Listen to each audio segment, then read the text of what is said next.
Tonight's show, we're talking about dimensions of spirit, and I'm answering all your questions with live readings coming up right now.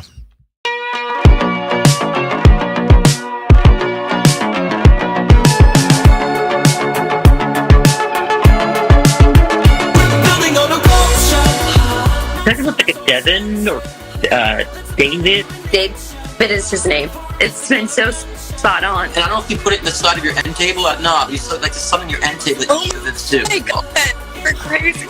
Yeah. You might be hard on your right knee when you're running. Make sure you're not too hard on the right knee. 100%. Okay. Honey, I'm a runway walker. Okay. I don't know what she's showing me flowers. Like, relay them or redo them. These purple flowers. Oh my God, Scott, the flowers are right there. My orchids are purple. They completely are dead. Yeah. Did you even know?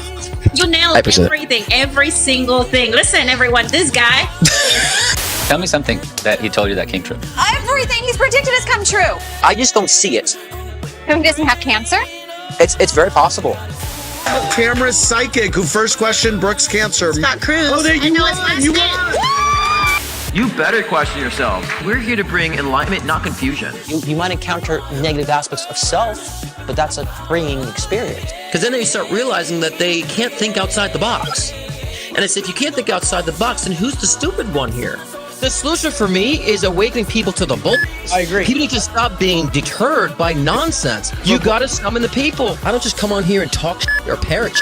I'm living it. In harmony with nature, in a mystical adventure, we're building on the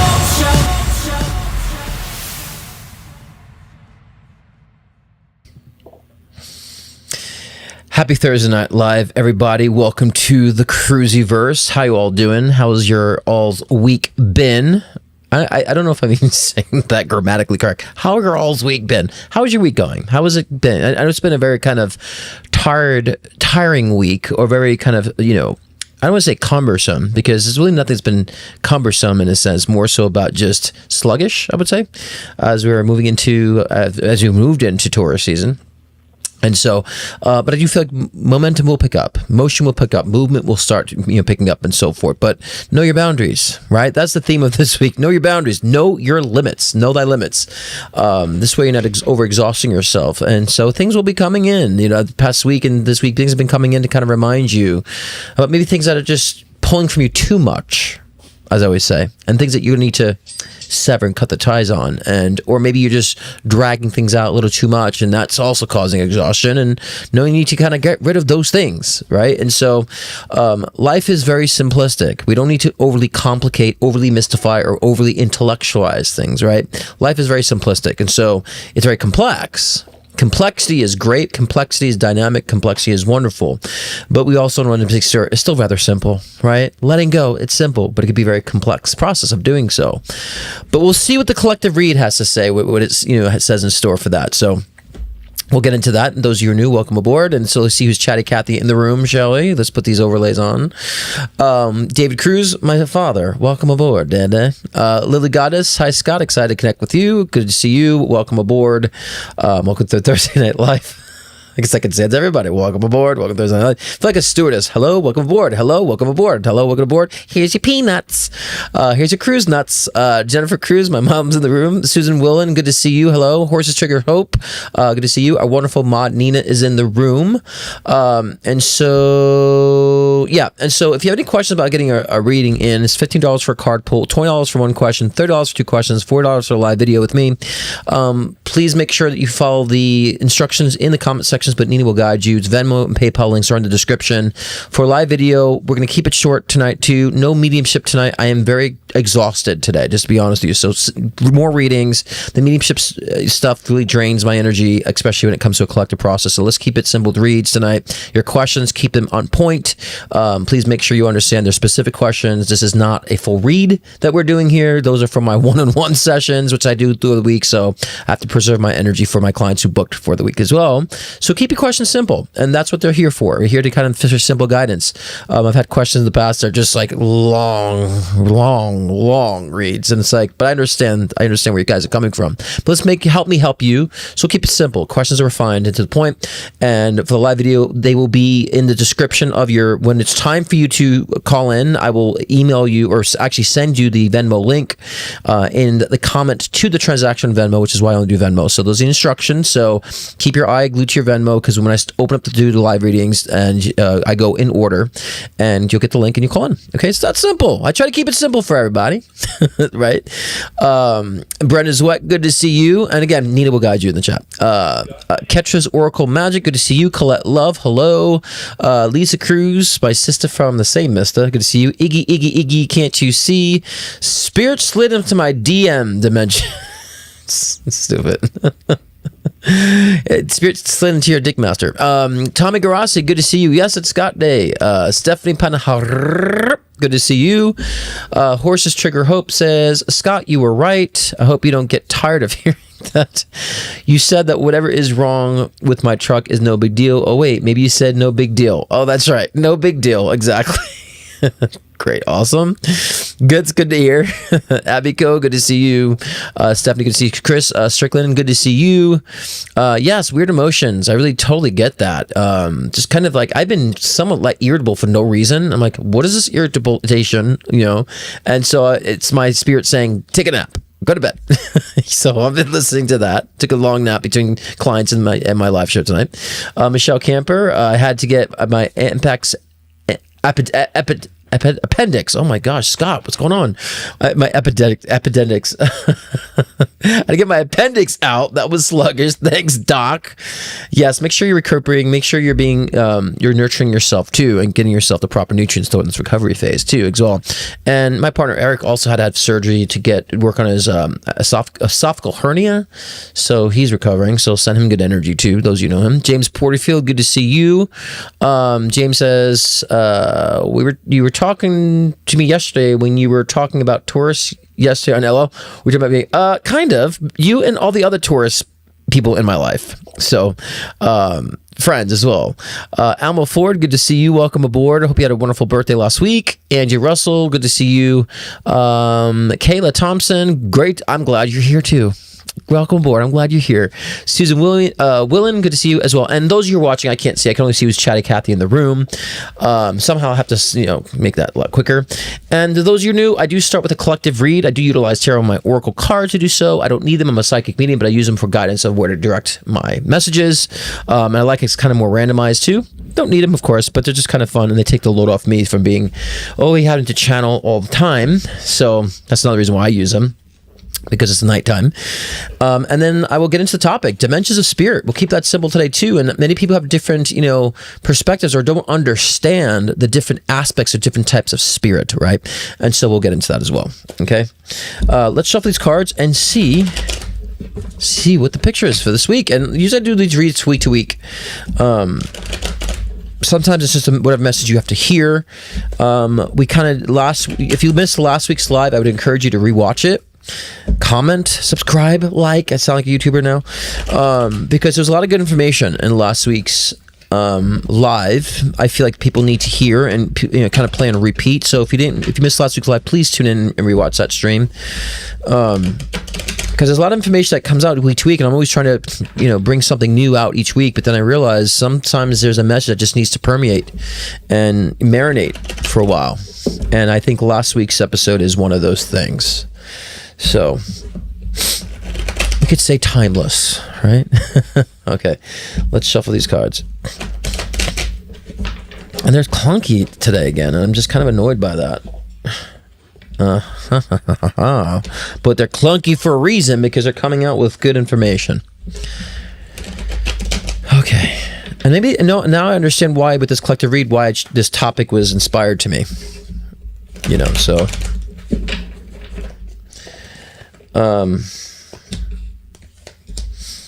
Okay, interesting. Let me just get this Oracle cards and we'll get going here. You know, I have to I got to start making my shows where they come on. I like to kind of relax a little bit, say hi to you guys, but, you know, I'm going to have to put timestamps. So maybe, Nina, you can put timestamps during the show when I actually start the collective read. So, Nina, if you can hear me, because this way those who tune in after the fact can skip all the intro stuff.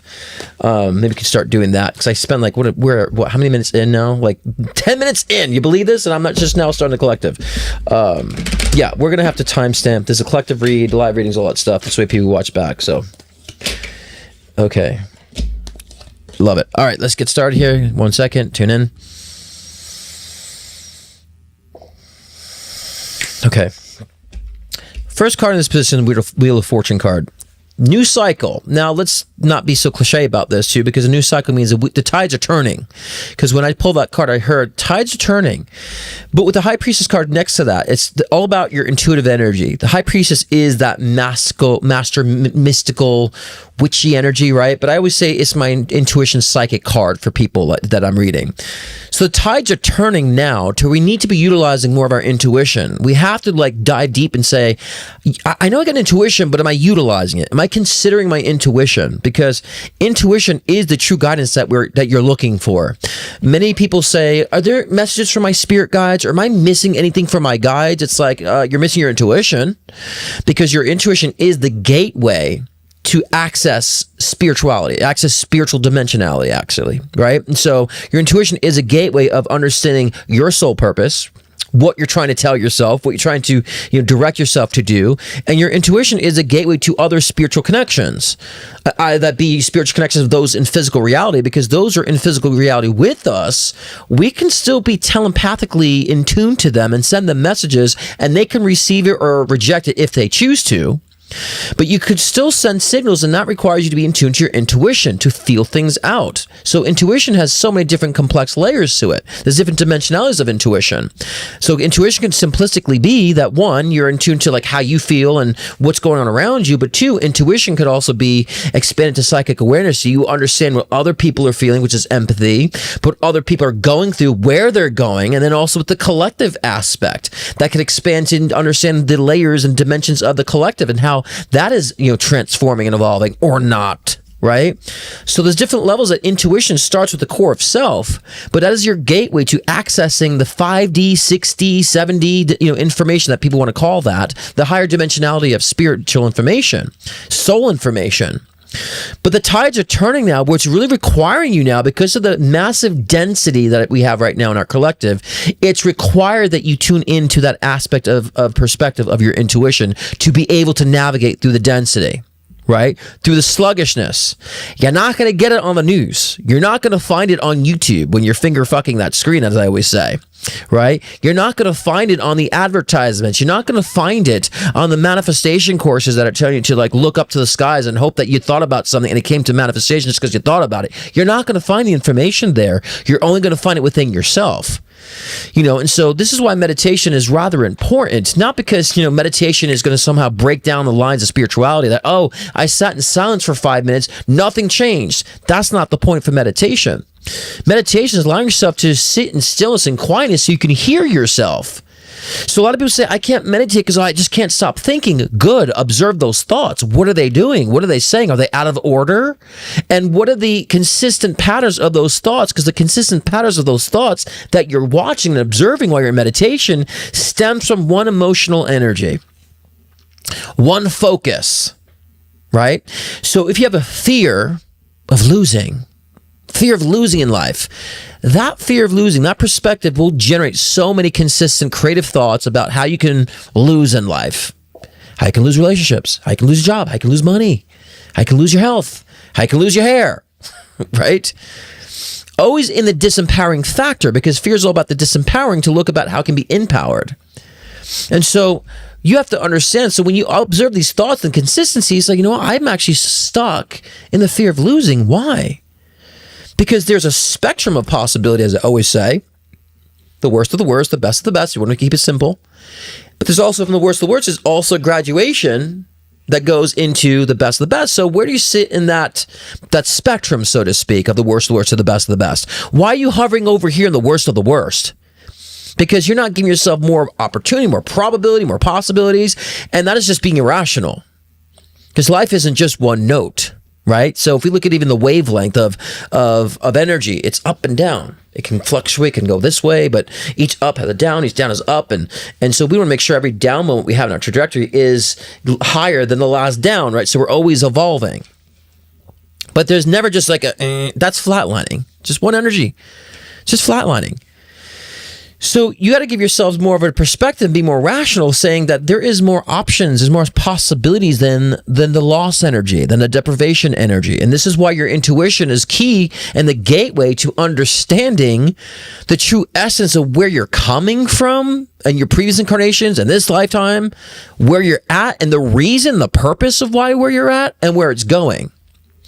See, too many people are trying to process intellectually how to get out of their current circumstances.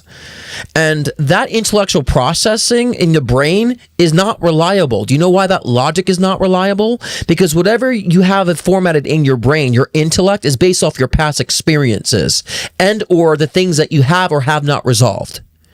So for example, I use this example all the time. If you're abused by a loved one, your ego might formulate, your brain might formulate the idea that to be loved is to be abused. So therefore, I need to avoid love at all costs. So therefore, your intellect will be push love away. Push love away. Is that reliable? It's not. Because that's actually old patterning. That's a protection mechanism, but it's actually not serving you. It's keeping you stuck. It's holding you back. But see, that's when we tune into the intuition, we then understand, we can ask ourselves, what is the purpose of why I'm experiencing what I'm experiencing right now? What is the reasoning? What is the purpose of such? Because then you understand what the message is. You can use your intuition to read it fully. And then that purpose becomes very obvious to you, and you understand, oh, I have to stop fighting this. I need to evolve from this. Got it. I spent years trying to get out of this, years trying to get out of it, trying to get through it instead of years of evolving from it. And this is why people stay stuck for 5 years, 10 years. I hear people that have been stuck for 20 years. I've been healing for 20 years. I've been sick for 20 years. How is that normal? And a plateau for so long. That's because those individuals are not tuning into the core of themselves, of what they truly feel on the intuitive level, which is blinding them and depriving them of the true information of why things are happening in their lives for them, actually, not to them. Right? But now is more than time than ever. So, June, July, there's going to be a shitstorm, good and bad. June, July. Movement starts in May, like I said. Movement picks up in May. By the time June, July hits, it's going to be a shitstorm of chaotic energy. Good chaotic energy. Disruptive chaotic energy. How are you going to survive the shitstorm if you don't understand where you stand on your core through your intuition? And you're not intuitive enough to be discerning enough of what's happening in the collective and how to navigate through it. You need it now. The tides are turning to where you're going to need to rely on your intuition and your discernment. Otherwise, you'll be thrown around the shitstorm. Those of us who be intuitive will be having fun in the shitstorm. We'll be taking advantage. We'll find our opportunities, right? And so now's that time. So the Six of Pentacles in the reverse. Stop giving your energy away, right? It's my generosity card. So in the upright is the generosity card. In the reverse position, it's like you're overextending your generosity too much. So now it's time to stop being overly generous with our energy. You're stop exporting to everybody else. And stop giving everybody else the benefit of the doubt just because you think it's kind. How about giving yourself the benefit of the doubt and being kind to yourself so that you can feel truly what the purpose is of where you're at and where you're going? And I can identify that, because the more you export your energy to others, you think you're being kind, you're being so gracious and generous to everybody all the time, but you're not getting it in return. That's called burnout. That's where you start getting sick. That's where you start, things just in your life, because they're not being attended to, start to deteriorate, figuratively speaking. The relationship starts to kind of go awry. The job just starts not working out. Money issues start to arise because all the attention and focus has gone to nurturing everybody else, but your own energy, the nurturing of your own life has starting to deteriorate because it's not getting the nurturing it requires. But we have to be in tune enough to understand this and to see this. We have to be in tune enough to have that balance, right?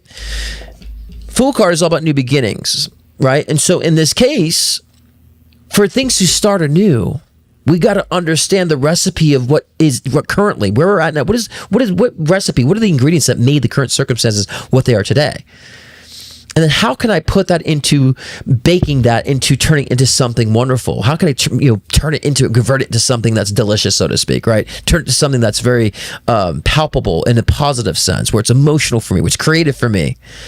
I've taken the recipes, I now put it, I baked it, I marinated with it, and now I turn it to something that's like pleasurable, that means something, right? That's where the new beginnings start, right? And if you guys aren't creating in the light, meaning that you're not being discerning, you're not being your intuition, you're going to have to create in the dark. All is good. Both are fine. Sometimes I love creating in the dark, using dark matter, dark energy. Sometimes I crave that, right? But many of you guys are too fragile to where you can't handle negativity. You're in this toxic positivity phase. Oh, don't say that, no. But then you support bigoted people in your life and support people who are discriminating others. That's okay, because you support that. When it comes to politics, you support bigotry and isolation and discrimination, but they can't say things that aren't positive because they offend you. That's a problem. You're in betwixt. And that's where things are going to continue to deteriorate in your own personal life until you understand you'll have to start creating in the darkness, because you'll have to use the dark negative experiences to push you forward, because you're not allowing yourself to be illuminated and enlightened enough to see the objectivity of what's going on in life. Objectively and collectively, but also individually. So if you're not allowing yourself to create in the light, you're going to have these negative circumstances you're going to have to create from. Stop complaining about it if you resist it. Use the power of the dark circumstances, because having to need the dark circumstances to create and to push you forward only means you've been resisting the light, and you've been resisting the truth of the self and the truth of the collective too. So darkness has come. You have to create from the dark now. That's the only way you're going to realize, because a very simplistic message is you know what you do want based on what you don't want. And when you're not focusing so much of expanding your soul and what it wants, you're going to start manifesting and attracting more of what you don't want. It's kind of the result of creation. Either way, that's power. There's power in the dark, there's power in the light. It's all equal energy. It's just different aspects of such. It's the duality of this reality that we are in. So once we understand the power of duality, understand the power of the yin and the yang, the power of the light and the dark, the power of the empowering and disempowering, we understand chaos and order and how they both work together, well then you can release. You can set yourself free in any circumstance. You don't need to be bound by circumstances, because you understand both are equal energies. I can use a light and the dark to create and to maneuver and to learn and to evolve. So therefore I'm free. I'm not bound to anything. There's nothing I'm bound to, because circumstances don't matter. They come in different packages, but I have the power to navigate, to dictate what the outcome will be and how I choose to evolve from it. Period. Done deal. There's no other hocus pocus to that other than that. And this is the final card is the hunger, having hunger. You need to be hungry for this. You need to be hungry for that power. You need to be hungry for that wisdom. Learning how to manifest things isn't wisdom. There's no wisdom to that. There's no wisdom to, rewriting things down 100 times in a book and I'm going to set a vision board. There's no wisdom to that. Practicing desire there's no wisdom behind practicing desire. Maybe you don't know what you want, so it can illuminate to what you want. That's insight. That's not wisdom. So we got to be wise of how to utilize our life circumstances, and that starts with intuition. That starts with our inner being. We all have intuition. We can expand into psychic awareness. And intuition does go parallel to empathy and to being an empath and reading other people's emotions. And I always say there's two forms of empathy, of being an empath. One form of empath means you understand how people feel. And the second part of empathy is you care about how people feel. You want to help people, to make them feel better or whatnot. So there's different forms of it. One, you can read their energy. One is that you want to fix and change and help their energy, right? So some of you guys are just reading and sponging people's energy, which isn't being productive for anybody. So know your boundaries on that. Use that intuition. And a lot of people say, as simplistic as this is about intuition, people don't understand how to tap into that. And I would say it's that subtle feeling within the gut that we all have. It's not loud. It doesn't overly process. Your intuition is instant. You feel something, boom, it's there, right? There's a response, boom, it's there. Your brain has to process. Oh, I don't know. Let me think. But what about this? But I don't know. Is it that? Is it this? That's the brain working. That's not intuition. So intuition is like an immediate response. It just knows. Now, you might get intuitive energy and then have to process what the energy means. That's a completely different form of processing. You're trying to read the energy. So you'll feel it emotion. You feel it intuitive impulse. It's like, what does that mean? I'm feeling this energy here. And you start trying to find how to like crystallize it into a physical language. That's different. That's processing the intuition. But just thinking and trying to process circumstance, that's not going to work for you if you're not feeling it first through intuition. So now's the time that we need to be intuitively driven now, based on all the crap that's going on in the world and how we're being manipulated and gaslit by politics, gaslit by media, gaslit by political freaks, with their political parties and revering people as gods, and seeing this cult-like behavior that I've seen on the political sides, revering people like as if they're God, like this one person is going to change everything. Sorry, it's a group of people. The collective needs to change everything, not a person. I don't care what side you want on politics. I don't even care if you're even revering, thinking one God is coming to save you. There's no one coming to save you. You are the Savior. You are the son of God, so to speak. We are all the children of God. We have a duty here to participate into physical reality based on your own individual expressions and how you're going to infect and also influence the collective with your own expression and bringing value to that. Sitting back and praying and thinking God is going to come here and do it, you're living in sin, so to speak, in your language. Relying on someone because you cast a vote thinking that you did your duty to change the collective ain't doing nothing. You're putting it further down the rabbit hole of destruction. But here's the thing. There's so many people that are working behind the scenes as I spend a lot of my life dedicated to helping the collective. And the fact that I'm even on social media is something I never wanted to do. I didn't want to be on social media, say it all the time. So as you listen to me the first time, it's just what you understand. I'm going to do this because I feel like I have to bring the work I've been doing behind the scenes more to light for other people and accessibility for people to at least bring a different perspective and point of view. And I'm not saying what I'm saying is correct. I'm trying to push you guys into the understanding and knowing that what is correct for you and using your own discernment. That's what I'm pushing. That's bringing change. Your vote doesn't bring change. Your behavior and actions do. Because you've been voting for how many decades, and how many decades of things have not been changing.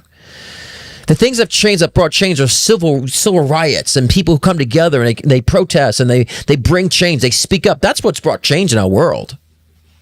We all stood up. We all spoke up. We didn't rely on a person to change. We said, we're going to bring the change. We're not going to tolerate this. So where's your participation? But if you're not focusing on your own intuition and where to navigate yourself individually, you have no business telling people how to behave in the collective. Shut it down. And that goes to people who are telling you what to do. If they are not navigating their own lives, they have no business telling you what to do, period. So,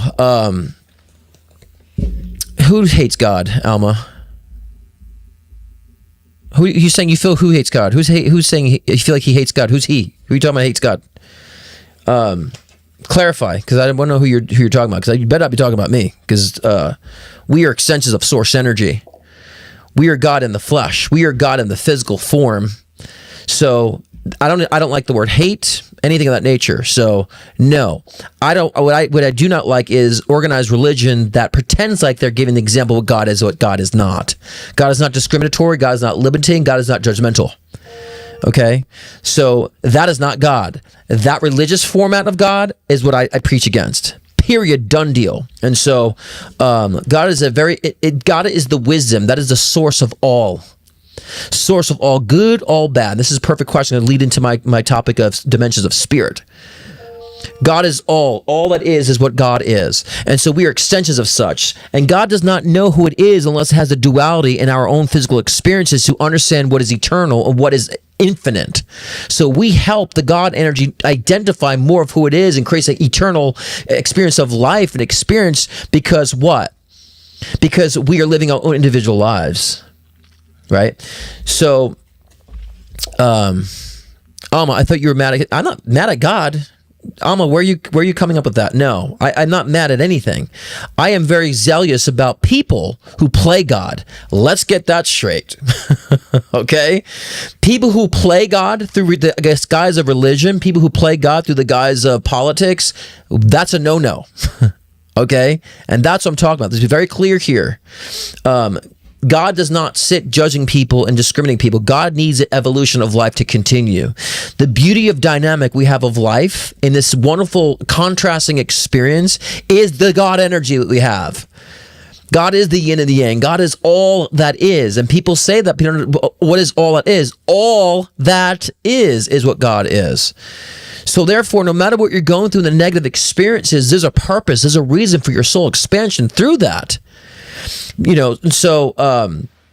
So no, I'm very disappointed in people who revere people who play God and then use that as an expression of God, which it is not. That is not the point, I would say, and also that is not the essence of what we need to be continuing and perpetuating any longer. Now that Pluto's in Aquarius, we're in humanitarian vibes and do what's best for the people, and so that's the point, right? And so we need to identify such. We need to identify such. And people using God for political reason, people using God for reason for hate, people using God for reason to judge or to keep, in a place of non-progressive energy. That is not the point. So it's time to be using our discernment now and be clear with our intuition of these things, because then we can navigate better. We can see through that, right? Give me a moment. I've got a message from Nina coming in. So be careful what you speak. Be careful what you say too, because we don't need any type of we don't need people to contaminate a message that's not what it is, right? But it's very important that we have the intuition to see through these things, because once you do, then you will understand what people are saying God isn't God at all. What people are saying love isn't love at all. Right? And that's how we rise. That's how we shine. That's how we influence. That's how we change. That's how we move. That's how we expand. That's how we vibrate. That's how we become the lights that we say that we are. Right? We shine bright because we have to break through those molds. We have to break through those molds. And it hurts because I've been through I went through a religious cult. I have religious trauma syndrome. I've been through religious trauma. I've been through that. I've been through conversion therapy. Right. And, and lately it's funny to me because of the sexual abuse I went through in the church, through people leading the church, of how, we see the narratives of homosexual and gay people are the ones that are pedophiles and, pedos, whatever you want to call it. I don't care if it doesn't get monetized. I'm not here for monetization. But yet we see all these pastors coming out being the ones that are being, charged for this. So there's been a lot of projection, a lot of manipulation and gaslighting. That was my point, by people posing as gods and godly when they're not.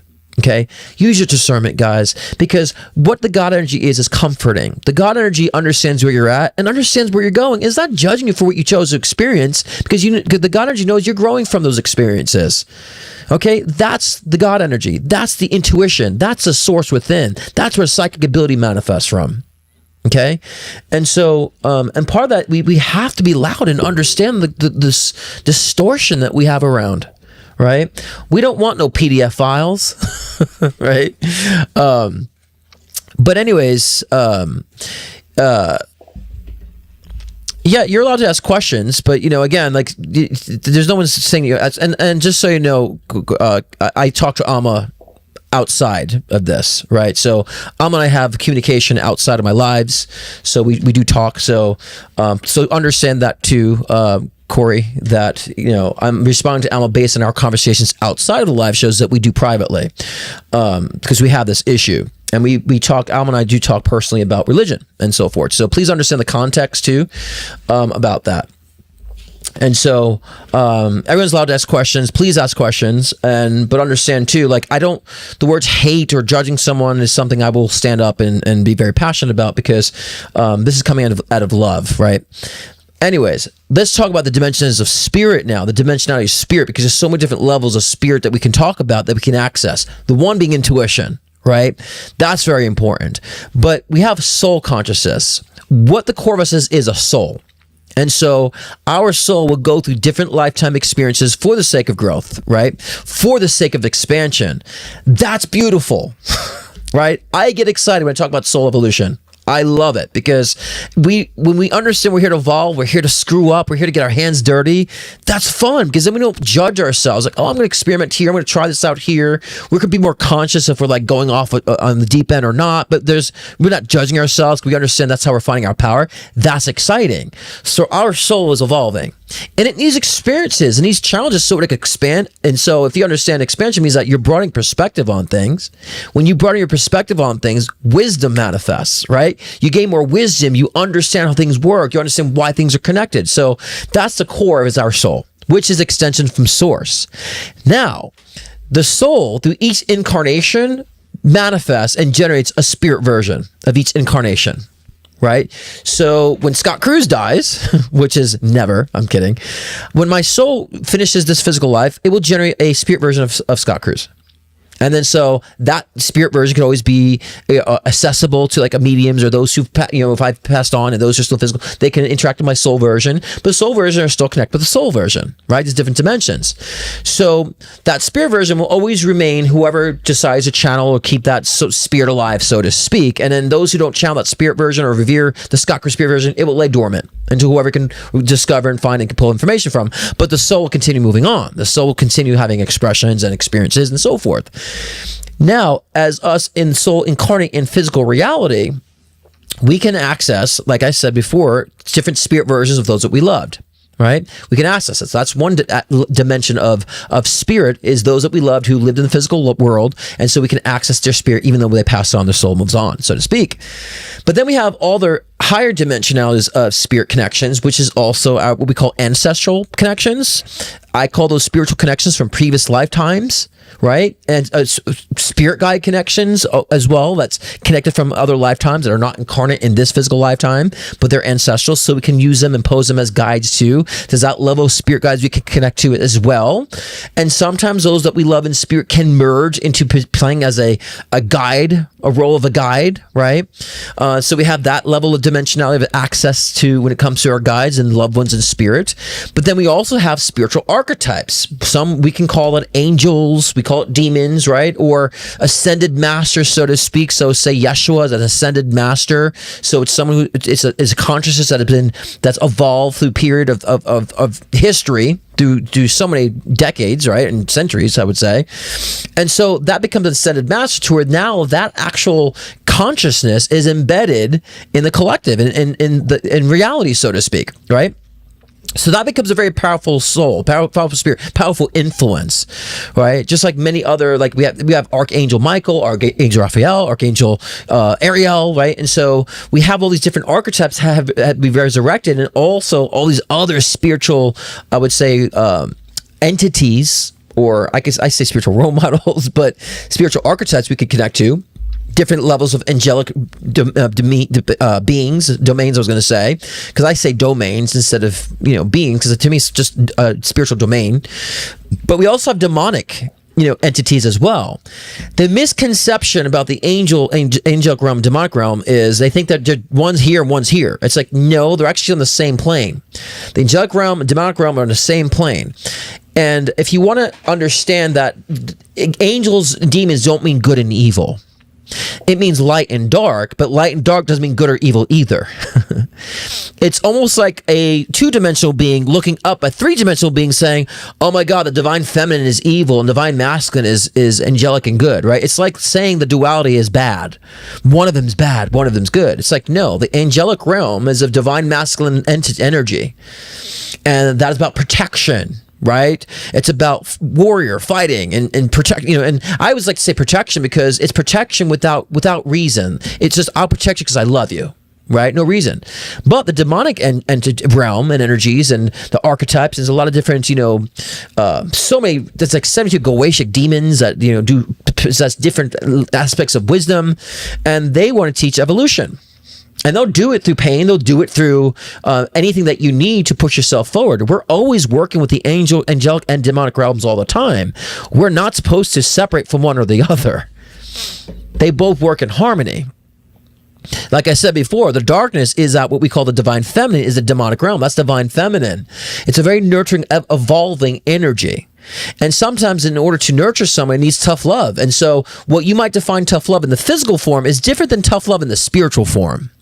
Tough love in the spiritual form could be very dense in a physical reality, but in the spiritual form, the spirit's like, I need this. Right? And so that's why when people try to utilize demonic spells and Eve spells for selfish personal reason or exploit it, it backfires. Because that's not what that energy is for. It's powerful energy. So we don't learn how to work with both. And you understand that even bringing light to circumstances to evolve and bringing truth to circumstances could also be painful. That's why people say the truth hurts. It's like, why does the truth hurt? Why does the truth hurt? Because sometimes we are so embedded in our traumas or past karma and residual karma that shining light on the truth could be something that could cause chaos for some people, or a lot of us, depending on where you're at. Does that mean it's bad and evil? No, not at all.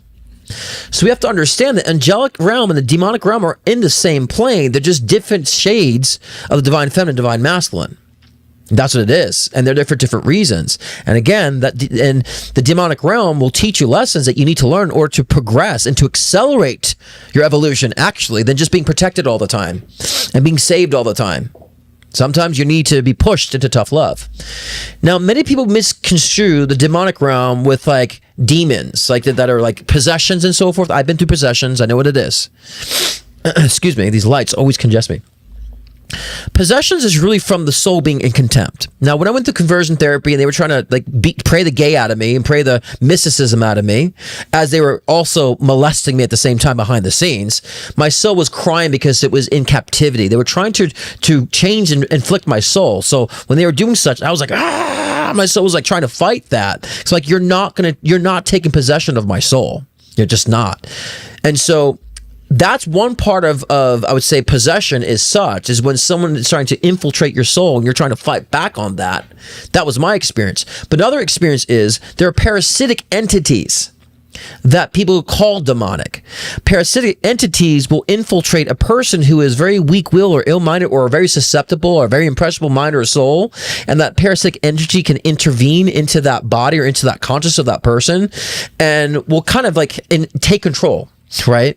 If you notice, a lot of these possessions are not very bright. They're just like, like just weird energy because they're parasitic entities. Just like we have a parasite of the virus in our body, it's not evil, but just because it's a parasite, it may be causing harm to its host, but it's feeding on its host. It's life, trying to grab onto life. And that's what these parasitic entities are, which get misconstrued as demons. Not true. And so understand that when you're open to fear, you're open to that disconnected energy, you will welcome in this parasitic energies. They can attach to you and start leeching off your energy.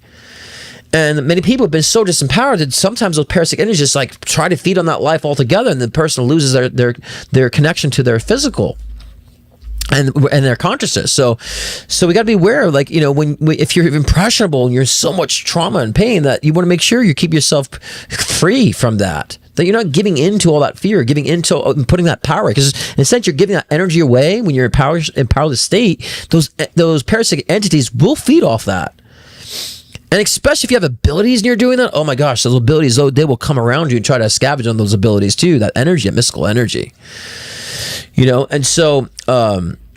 And of course, when I was going through those moments of possessions and I was going through suicide, I had suicidal ideation and attempted suicide, that was those entities trying to cling to my life. And then there was something bigger than me. It said, are you kidding me? Like, who are these people to tell you and infiltrate your feelings in life?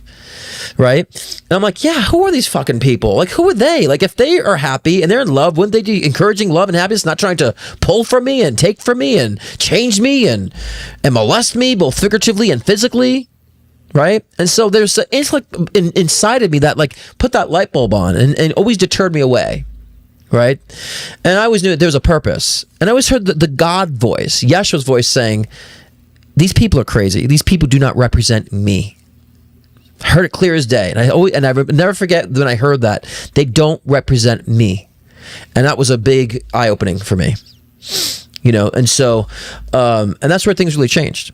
Where I started seeing the truth about the things in that nature, and understood, the different levels of spirituality too, and different levels of spirit.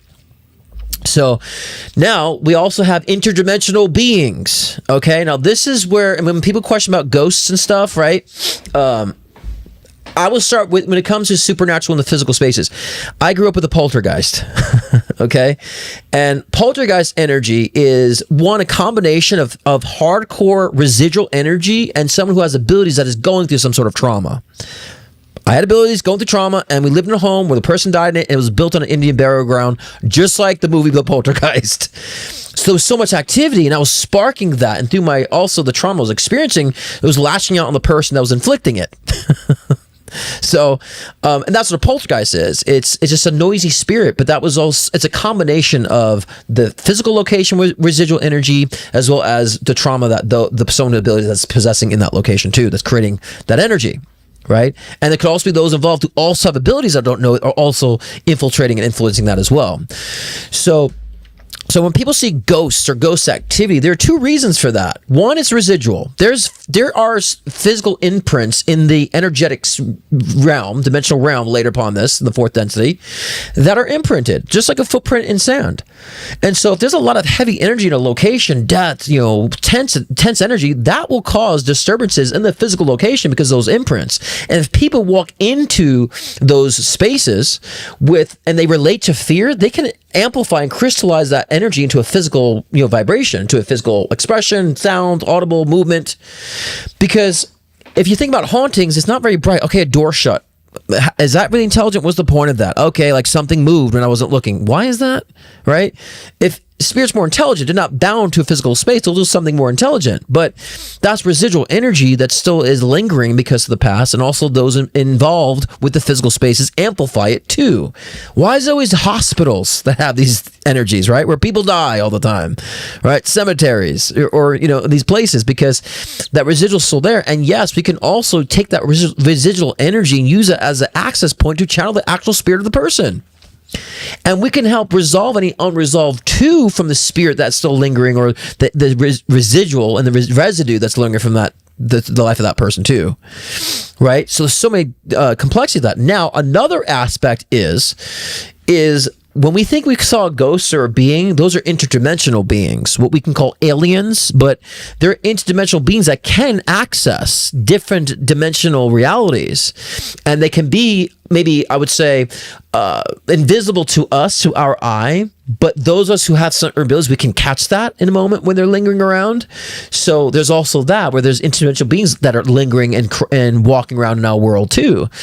But if they're interdimensional, they're a higher dimensional being. They're not coming with malice, not coming to like I'm just in perversion, right? They're observing. Or they're coming here to resolve something. They could also come to incarnate those interdimensional beings to help, to assist in a spiritual way too, if someone called upon a spiritual guide. Those are interdimensional beings. Some can call those angels too, right? So that's the different layers of that as well. And so we have to understand, like, there's so many different layers. Who are you accessing, right? And a lot of times when we're connected with those that we cross over in spirit, a lot of my clients have wonderful connections to those they lost in spirit and merged in spirit. And so they're like, I saw my dad in the room. It's like, well, they're not in the room. When you connect with spirit in your consciousness, you can then project that connection in the physical world. It's a little cray-cray. That's why some people can see it, some people cannot see it. You can project it. It's actually coming from your consciousness. And then, I saw an image of him. It's like, no, you connect with them, but it projected because the connection is so strong, you might see them in the physical world. But they're not in the physical world. They're in you. They're through you. So that can happen a lot of times too. And so many people don't understand that. So I'm doing mediumship sessions. I always tell them, your dad knocked on the door, and they can do manifestations with you and co-create with that as well, or send you symbols and signals of physical reality because they're doing it through you. You're the projector.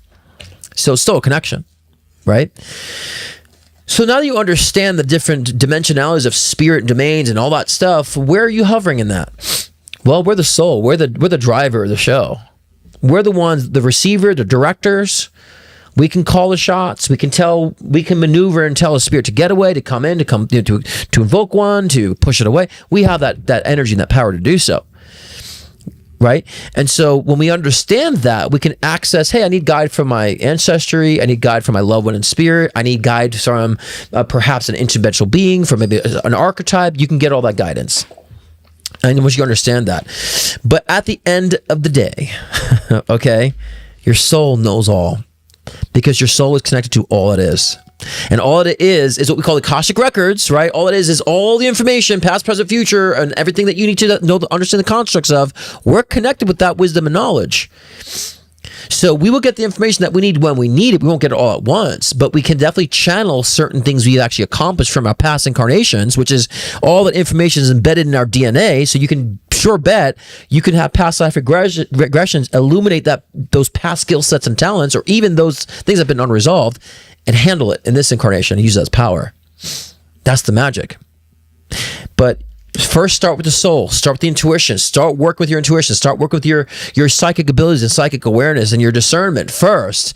That's the gateway to all those dimensions. Okay? All right. Well, that's the ending of that. Let's get to these live readings. I was trying to keep it short, but it's not happening tonight. But as I said before, I'm not doing mediumship for the live videos tonight. I am burnt. I need to set my boundaries because I tend to give too much on these. And so if you want a mediumship session, please book it privately one-on-one. Today's questions need to be simple for me, guys. I make sure Nina was emphasizing the questions need to be simple, on the money. Even the video sessions need to be short and sweet, and we need to move forward with that because I'm burnt. And I'm reserving because, let me get my headphones. I'm reserving because I do have clients all week. And sometimes I notice after my live shows, like my next morning is like sluggish. So I just want to make sure I can do all the above. I can serve you here and serve my clients and it be wonderfully balanced. Because I do tend to put too much into things too. So give me 1 second. Let me find my headphones because I'm going to get to these readings. If I have them. 1 second here. I just moved, guys. I'm sorry. I'm trying to relocate certain things.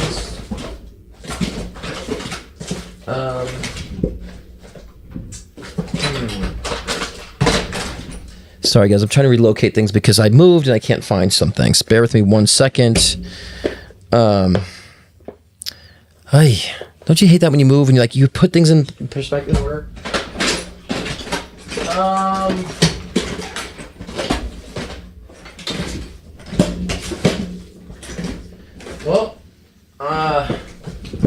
Well, I mean, whatever live videos we have tonight, might be an echo, guys. I'm sorry about that, but prepare for an echo. And so, please, moving forward, no one book any live videos for the rest of this show. Make sure you can put that in the thing, Nina, because there's gonna be echo because I don't have my headphones. Okay, let's see what we have here. I thought I had them too, like last week. Didn't we do it like last week? Give me a moment. Let me just check one more time. Sorry, guys. Look. Thank you, Spirit. Look at this. Okay. Spirit's like, Scott, check your second drawer. And I look, and there they were. Thank you, Spirit. See? I was a little disappointed in that, but good. We're good now. We're good now. We're good. Okay. I love you guys. Okay, let's get to this. Let's get you guys on board here. Who's first here? Question from Sherry Coutier. And Nina, please let people know that I'm starting live readings. So if you can actually put a timestamp on this as well. And then also let people know who are in the Venmo to have their Venmo accessible, because when it's their turn, I will send the link. Okay. So Sherry says, my mom is moving to assisted living this weekend after 25 years in her home. How can I help her and my family with the transition the best? She also has dementia and is sad leaving the house. My dad had lived with her all the memories. It's hard on all of us. Well, I think, again, you don't want to, this isn't about being solution oriented in a sense of like you have to repair this. Like the best way to assist is to just help to navigate moment to moment, like step by step, because, difficulty doesn't mean like all of a sudden people not need to feel difficult. Difficulty is the part of this process and part of the nurturing phase of this process. So the best thing to do is to nurture this step by step. And no matter what you do, if you try to fix it, there's always going to be someone who's not going to be happy. That's just life. You're not going to repair that. But what you want to do is try to make sure the energy is light for all those involved. If someone is worrying, then tell them, like, look, we need not worry. This is part of the process. At some point, mom will forget that she's not in the home, and she'll be in the assistant living. It'll be better on all of us, and she'll be happier, and we'll be happier because we can actually mingle with her and have more time to spend with her too. So it really is a time to really be rational about this, but understand you're not going to repair the disappointment. You're not going to repair the challenge, but it's moment to moment of nurturing. Is understanding there's nothing wrong here. You know what I mean? There's nothing wrong here. This is part of a process, and we're going to navigate that with ease. That's the best way. But, you know, I think we have to get out of this mentality. It's all because someone's struggling. Like, I have to help them stop struggling. It's like, no, you understand, you make the struggling less for them by helping to inspire and understand the process is a very valuable process. It's a part of the process. So I would keep it very simple, you know, and it's very hard on you simply because, you know, the state of your mom is in right now.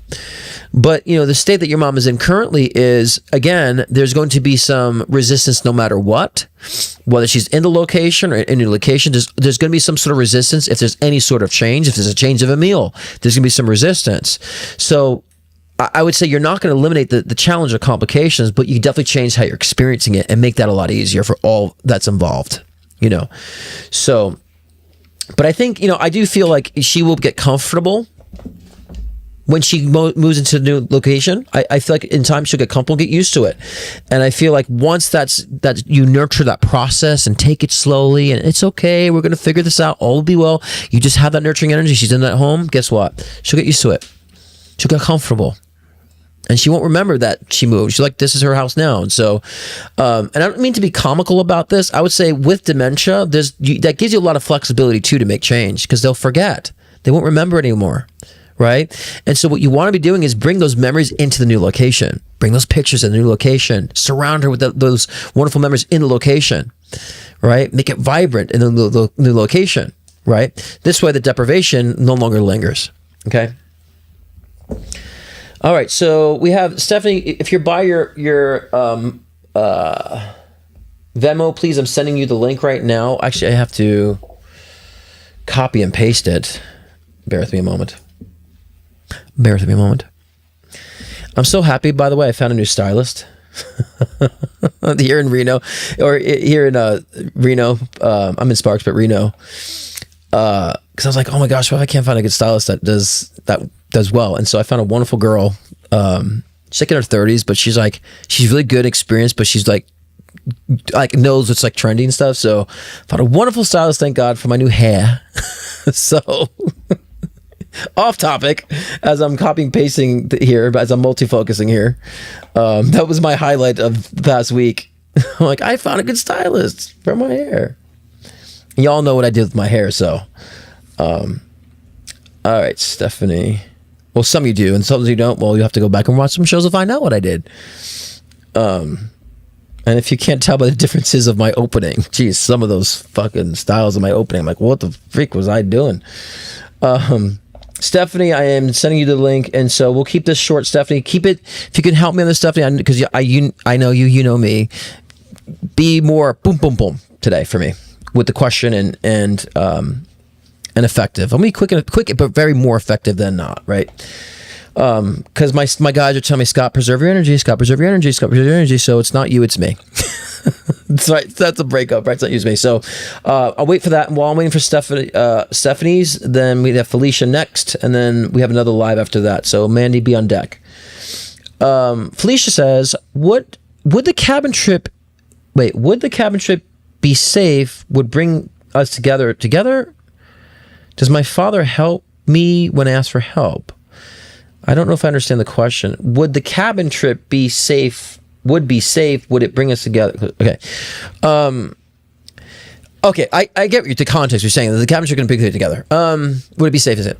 Yeah. The trip in itself doesn't feel like it would bring any type of, like, no one's going to come and kill you guys. And trust me, I understand this. Being a city boy, when I moved into like California, I was going to like hikes and I was like looking behind my shoulder and camping. I'm like, but so I understand. No, it feels like it'll be fine. I feel a neutralized energy with the trip as far as not so much bringing people together, but I feel like settling things, right? So perhaps it will settle an energy. Will it bring everybody together and where everyone's like, hurrah? Probably not, but would it kind of settle things where people have a better respect for each other? Yeah, I feel that coming from that, but also, and for your second question, as far as like, did your husband's father, help when you ask for help? Kind of. I don't feel like, for some reason, I feel like your husband's father is not so close to physical reality, and he's not just there just want to help, right? But I'll rely more on your own guides. right? You're in love with the spirit than your husband's father. Your husband's father might give you like an insight, maybe into more of how your husband had to deal with him, but he feels disconnected from physical reality. Doesn't seem so like wanting to be involved, right? So I'd encourage you to like talk to your grandmother, your mom energy, right? And talk to your loved ones you have in the spirit. They will help you better, okay? And you'll probably get more of an instant response spiritually with them, okay? All right, let's get Steph on here. Let me get my hairpiece. Get my headpiece. Get my headpiece on here. Give me a second so I can put this on. I know I hate these things too. Are they in? Okay, they're in. I got them for the first time. What's up, my love? How are you? Hi, baby. I'll be Can you hear me? short. It's great to talk to you. Always good to see you, beautiful. So yeah, what is going on, my lovely? I get a blowout every week. So when I get my blowouts, I make sure I go. Hell yeah, show it off. Of course, I love it. I love it. Yeah, I just got my new do for my new stylist, so I'm like very very thrilled. I found a person I can relate. here. The hair is really important for me. Well, remember I had no hair before, so I bought hair. So now that I bought hair, it's a priority. No matter what. So. Oh, I love you. You're beautiful. Okay, so where do you want to go? Too, See, I had to keep myself in check because I can go on. So the first one, my left leg. What's going on with it? I felt a little fluid for 3 seconds last Saturday as I was doing a showing, and I freaked out because my leg gave in, and if I didn't hold on to a couch, I would have fell on the floor. But it was just quickly, 3 seconds, no pain, no swollenness, nothing. Well, I will say this. Did you say love life or leg life? No, my leg. Oh, I think you said what's going on my love life. Okay, I heard it differently. Yeah. No. Let me see, because it's nothing to me. I have to say, when those of us who are spiritual and empathetic, we pick up on things that's going on in the collective, and weird shit happens to me. Like 2 days ago, my eyes started like having pain for no reason, and then just went away, right? So I just think it's one of those things. It doesn't feel serious. It feels like you kind of been maneuvering around a lot of energy, and I think it just kind of was a side effect of that. Nothing significant. Does it have to do with my kickboxing because I kick really hard? Did I go too hard? I mean, it's possible, but I don't think that's reason why, though. But I think that because you're using it, the energy that's around, you picking up things. It's just whatever's been used the most might tend to collide with that energy. Okay. So I think that's a really good question. I'm glad you asked it. So many people like get these weird things that happen. Like, oh my God, like what happens? Like that's a colliding of energy. It's a result of something, but not really meaningful. And perhaps because you use your knees a lot, that's probably why it went there instead of somewhere else. You know, it's more susceptible to. Freaked me out. I was so scared.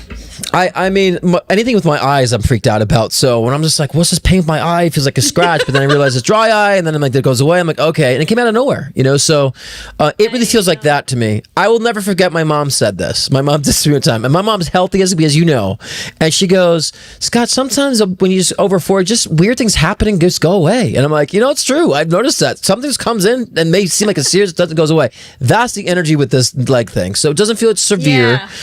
But I think the message is that maybe slow down a little bit right now, because I always say anything that is with mobility, that movement, and it's saying to you, like, just be more cautious how you're exerting your energy because of the chaos around. If you're pushing too much on the chaotic energy, something could, you know, cause an issue, right? Okay. So now's a good time just to take it a little easier on it and nurture yourself. So it's actually more with the collective read we were saying before, you know. Yeah, so I got that too. Thank you, love. Yeah. Okay, so the other one, it's about business. Thank God, it's been amazing, and of course, duh. Year, and ever since you said it, but ever since Mommy went to heaven, I feel a lot of abundance, heavy abundance in a good way. And you know, in my business, I hit a threshold, but now I feel like the properties that I'm spending a lot more time are over 7 million. And it just started happening. Well, I mean, do you think I'm surprised? Like, you know, the number that I had, 10. And I'm like, I gotta get over 10. I got, like, as far as the property prices. Perfect. So what's the question? So am I feeling the energy correctly? Yes. My love, when I first met you and I read you, what did I tell you? Yeah, you did say that. All of this, right? So, I love to celebrate with you. So I'm not surprised because I'm like, well, we told you this before you even we're doing the real estate, like engaging with it and so forth, the way you're doing it now. So I'm not surprised, but I'm excited. I'm happy to celebrate with you. Fuck yeah. Yeah. But yes. And I love that you said that too, because people watching, so many people trying to like get a goal together. Like, for example, some people say, I just want to like make my first $1 million, but that seems so like far fetched. So I'm like, then try to focus on making $1 billion. Stretch the mind. It's a muscle. Yeah. And then when you say $1 billion, then you come back, oh, $1 million seems reasonable. That's not that much money after all. So always go do Lulu Cray Ray into your of how far you want to go with the goal, because then what you want will be reasonable. I feel like I've been attracting it because I never go to events. I do zero networking because I don't like to be around many people. I feel like it comes. Yes. Well, it's because of like I said before, remember I kept saying you're planting seeds, especially with the team you're working with. I said you're planting seeds, you're harvesting the energy right now. Sometimes we make those sacrificial, positions that we're doing. That's why I was telling you to stick with it. It actually plants seeds at why this is harvesting right now. See, that's the magic. That's also witchcraft in a sense. Like, I'm going to sacrifice my energy here and put it in this avenue because it will start blossoming up in other avenues and you'll start attracting that. That's true manifestation. So yes, but also you have the guidance from your mom, because you've allowed that guidance for your mom to come through, right? And so she's saying pay attention to like 33 and threes. She's going to be showing you threes lately too, as guiding you. So pay attention to the threes and the number 3. That's something she'll be guiding you when it comes to contractual stuff or some sort of alignment. If you have questions about business, you'll see threes. Okay, just pay attention to that. I'm seeing a lot of 4-4-4s, a lot of 5-5-5. Fours is her. That's what she always said 4s before. That's always gonna be her. But it's gonna change. You're gonna start seeing 3s. Now, 3s to me is the energy when it comes to interdimensional guidance and also communication, right? When it comes to working through the spirit. And so I think you're going to find a lot of that through your business dealings, that you're going to find magical connections that are sent through spirit or also connected from spirit. Yeah. Okay. It's been insane connections, which is great. I'm like, wow, how did this happen? 5s are change. 5s are all about change. Yeah. Okay. 5s are all about change and transformation. The last one, it's love life. What do you get? Do you get anything? So you did say love life. Well, like I said before, like it's going to be work, right, for you in 2025. It's going to be all about work, but I feel like there's going to be things peeking in this year, like I said, like kind of like nudging you with love. So it's around the corner, but I still feel like you're pushing it away from yourself a little bit too. Like I still feel like you're, but summertime. Okay, I think that you're going to feel like summertime, that there might be someone coming in. I think initially I felt like it was going to be earlier in the year, like more like summertime. Now it's more summertime. So you might have been doing something that's pushing it further away. Don't do that. But no, I think I'm not. I'm just busy. Thank God. That's pushing it away. You're not making time for it though. You know what I mean? Like you're not like, oh, but I got to make time for the date. Oh, I got to make time to go out. Like, it's fine. That's fine. That's nothing wrong with that. Just so you're aware that, I might be pushing off because I'm busy, but I would definitely advocate, because I felt more spring, summertime, and now it feels more summertime.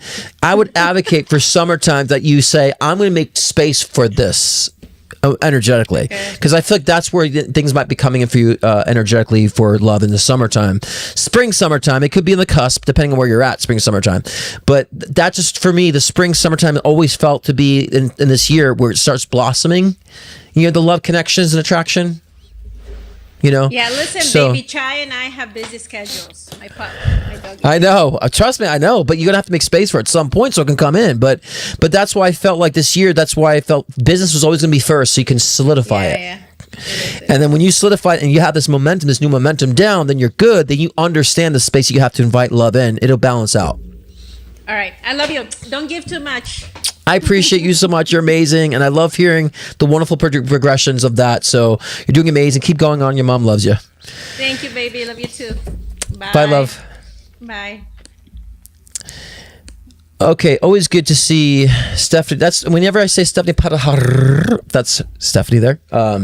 Because it's Panaharara, but I like to kind of just be funny. We have, I think, another live video.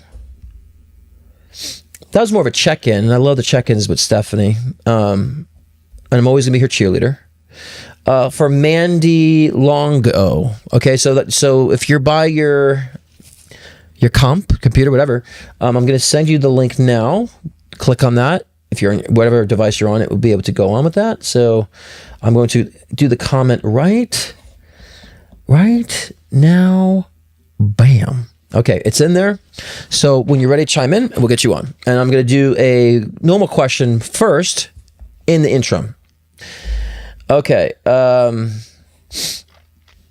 going to say the carpals will always be last. I got to save those for last. Okay, so Corey Kelly Green, whatever you want to give me. See, that's kind of Corey. That's kind of outside of my scope of.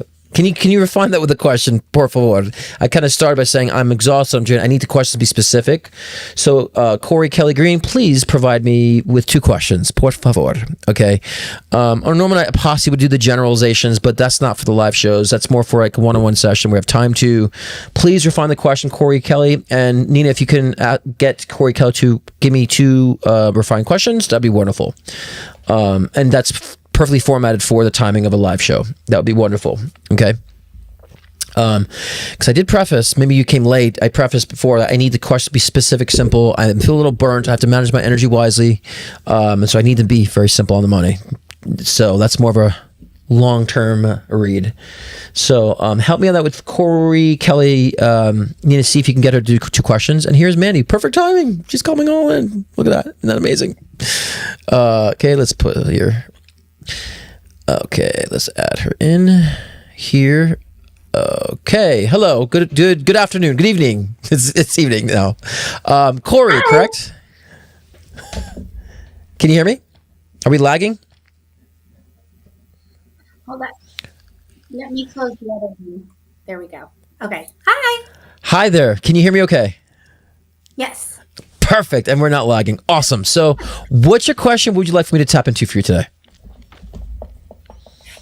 Okay. So I've recently started a YouTube channel. I don't know if that's like the right platform for me. I want to do healing work, sound bowls. I'm learning that. Don't tell me. Don't tell me. Don't tell me. Don't tell me. I'll hop in. Yeah. No, don't tell me. And I'm trying not to look at your background. I don't be influenced by your background. Let me hop in because you're a light worker. And I'm going to come in. Don't tell me anything. Okay. Let me see here. Okay. Okay. I'm not looking because I don't want to be influenced by the energy. I want to read your energy, not it to be obvious. That's what I would like. Yes. All right. And I will answer the question with YouTube. Yes, for you. Yes, for you. Now, it's interesting because my guys, I didn't want to be on YouTube. I said before, I can't stand social media. I don't want to be on it. But my guys like, you need to. That's your next stage. So that's been a year and a half now, right? I feel similar to you. Like you need to be. Now, whether or not it's to be a successful YouTuber is different. It's actually more for accessibility for you. And I think the accessibility is going to bring in clientele. I think a lot of what you need to do with your healing work will be portrayed through online, and you will surprisingly have great success with it. So, I mean, you're basically paying for advertisement on my show because then people say, go look at your channel now, right? So, good advertisement, $40 advertisement, yay! But the things that they're encouraging you to do right now, love, is I heard you say sound healing, but I'm trying to put that out because I want my read to be pure. But doing some aspect of like visual meditations that are actually out of the norm, because they're showing you doing visual with sound healing and meditation that's so out of the norm, but like people could put on visually and either sleep with or watch, and also guided meditations. I think that's going to be a huge niche to your channel too. Not only, but in conjunction too. Right? That's one part. So I'm going to go down a list real quickly because that's one part of it. They're saying in addition. So it's not just like you're going to go on and be a YouTuber. It's like you're doing highly visual sound healing meditations. One aspect, which I probably would love to include that in my show at some point. We could do it together. Yeah. I mean, I'm a musician. Why not? Right? I just, I really feel too, and this, I don't know. I think you I feel like trepidation on saying this. I really feel like you should be doing tarot, actually. I don't know why because maybe there's that you should. You should utilize tarot and oracle cards. I don't know. There might have been a resistance to this, or may have been a reluctance of this, or maybe doing it online. They're saying that you should incorporate that in for sure. I think that the purpose is not the tarot, it's your style of presenting. Right, that's key because maybe that's why they've connected us, because I'm very picky with style when it comes to readers, and I feel like you have a good style for that too, right? So they want you to get that going and really kind of like work on that style and such. So you're offering more than just reads. You're actually offering the sound healing, because not that reading is what you will be doing initially. Healing is your thing.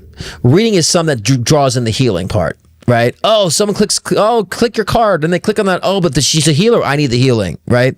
So I think a lot of your messaging will be centered around that healing, but not in the healing in the traditional hocus pocus sense, the actual healing, the realization, the mind work and so forth. They're showing you using elements like earth, air elements. There's a lot of air elements. So you might even start selling your own incenses. So they're also showing that you might be creating incense, selling your own incense. That might be another side thing you'll add to your channel as far as merchandise. So you'll probably say, I'm making my candles or make my own incense. I'm creating my own elements too. That's also a part of that will evolve from this as well when it comes to merchandise and adding merchandise on it too. So you are a focusing person. Like, you just can't do one thing. You have to have different elements. Like, that's you, right? So I think that they're saying you got to think of yourself as a one-stop shop. Okay. And in that sense is why I can read, but I'm also healing services. But I also create my own incense and my candles for the healing essences and so forth. And because they're showing you being like an alchemist too, and actually combining these essences. So that's going to evolve into that too, which will also generate income, of course, right? So that's the obvious of that too. And so I think like starting with the YouTube is going to really help you to understand the unifying all of this into one package. That's what YouTube's really going to help you on that with that regard. Okay. Your niche though, which is interesting. This is interesting. There's two niches they're saying, either working with women or working with drug addicts, or those to deal with addiction. I hate to say drug addicts, sorry, Spirit, but working with those with addiction. I'm 1 year sober as of April 6th. So well, slap me silly and call me psychic. But no, so I really feel that is the world that I'm around a lot. And but I that's just want to help. I just want to know what is the avenue that I need to go down to help, and then what am I blocking myself with? I feel like I'm blocking myself. No, you're not. You're not allowing yourself to grow. You're being impatient. That's all it is. Yes, I am. Slow down because is what I hear all the time. Bada bing, bada boom. And as someone who's Aquarius Virgo rising is always like, and everywhere I go, I'm like, I had to learn that lesson too, and so, but no, you're in the right positioning. And the thing is that you're trying to find your positioning right now. That's the beauty of all this. So you're finding the niche. And so you want to nurture this right now too. But working with addiction is going to be the key element that is going to hit your home. And, addiction doesn't mean people just working with drugs or, some people have addictive energy with just other things. They're addicted to like habitual relationships, or they're addicted to, other aspects that are outside of themselves. So like you can broaden that tremendously. Like obsessive. Right. Exactly. Obsessive, impulsive energy. Exactly. 100%. But that's the way you heal. Right. And they're saying don't be afraid of a little hocus pocus here and there. Some people just need a little of that hocus pocus performance. It's real. It's just a way of showcasing it. Don't be afraid of this, they're saying. But I really feel like that avenue is going to grow for you. But it's just like, for example, I'm so busy behind the scenes, have a lot of connections behind the scenes, not online, that, someone who doesn't know me, doesn't know I've been working for 12 years. They say, oh, he's only got like a couple thousand followers, or he's at, I have 18,000 on my Instagram. Thank you very much. But that doesn't showcase. I know I'm proud of something for once, actually, now that I'm buying into numbers, but it doesn't reflect how busy I am and how busy I've always been. And so you'll start realizing that too. There'll be so many connections outside of the online world that's really you'll be engaging with as well. Right. Okay. So, and as I know that the known of like, it takes a while for YouTube to get going, and you have to be so consistent, and so we understand that, but I think this is right for you. So many people come like, nah, it's not really your avenue, and I would tell you if it wasn't, but this is what you need. It's actually really help you to package and unify what you're doing. But definitely hit the sober, the addict energy. Definitely use that as your highlight, because that's going to dragging a huge audience. That's your main audience. Yeah. Okay, that works for me. Thank you so much, Scott. You're so amazing. Any other questions? Because I love what you're doing. We should connect at some point when you get that going.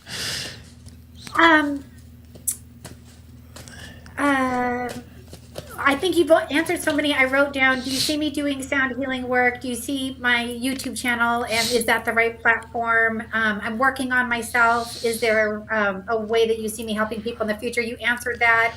and then you Good. answered what's currently blocking me, and it's Perfect. not. So I just need to. You want you to yeah, perfect, awesome. Well, my love, I'm excited for you. Keep us all posted too. Keep us all posted. Share your channel when it gets going with us. So I'd love to. It's always important that we as light workers also cross connect too and help each other. So I think I'm at 32 subscribers now. So all right, on my way. celebrate every single one. Now I'm just like, yeah, I'm at 1.88. Yeah, before I wasn't like, oh, I don't want to be focused. Now I'm just like, yeah, I'm at 1.88. I keep going, it's slow, but like now I'm starting to get excited about it. So yeah, so definitely keep us informed, and I'll definitely love to cross connect. All right, my love. Absolutely. Thank you, Scott. Have a great Have a wonderful night. For what you do. I appreciate it. Thank you for what you do too, and thank you for doing that realm too. I really appreciate it. A lot of people need it, my love. They really do. So thank you for that too. I'll keep going. Thank you. Blessings, my love. Have a good night. You too. Oh, I love that. That gets me so excited. I've seen so many rising light workers. If there's one excitement in life, it's that, because my mission is like, we got to gather around. I feel like Tabitha Coffee. Have you guys watched the Tabitha Coffee's Tabitha Salon takeover? All right, gather around. So I don't know.